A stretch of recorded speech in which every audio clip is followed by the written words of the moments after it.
Sir तुम्ही विचारा दादा आता.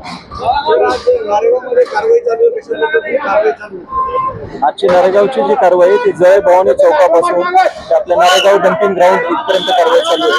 आणि या कारवाईमध्ये साधारण 350 ते 400 मालमत्ता त्या प्रथमदर्शनी बाधित होत असल्याचे निदर्शनास आलेले होते.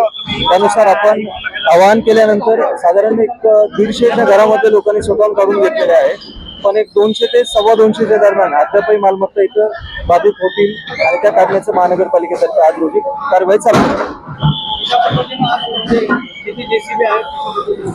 आज आमच्याकडे 15 जेसीबी आहेत, 5 पोकलेन आहेत, 20 टिपर आहेत, 2 अग्निशमन आहेत, 2 रुग्णवाहिका आहेत, 2 कोंडवडे आहेत. म्हणजे मोठ्या प्रमाणात 350 म्हणजे 350 महानगरपालिकेचे कर्मचारी आणि 200च्या घरामध्ये पोलीस अधिकारी कर्मचारी असं पूर्ण आलेलं आहे.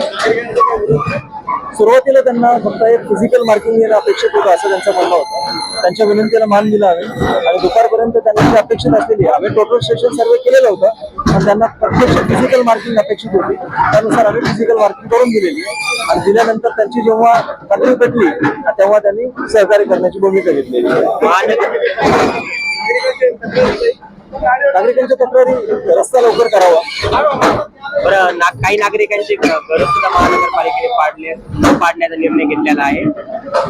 महानगरपालिका ही अशी कारवाई करू शकत नाही घरांवर, कारण महानगरपालिकेला उच्च न्यायालयाने स्पष्ट आदेश दिलेले आहे की 15 ऑगस्ट पर्यंत कुठल्याही प्रकारची कारवाई निवासी घरांवर करायची नाही.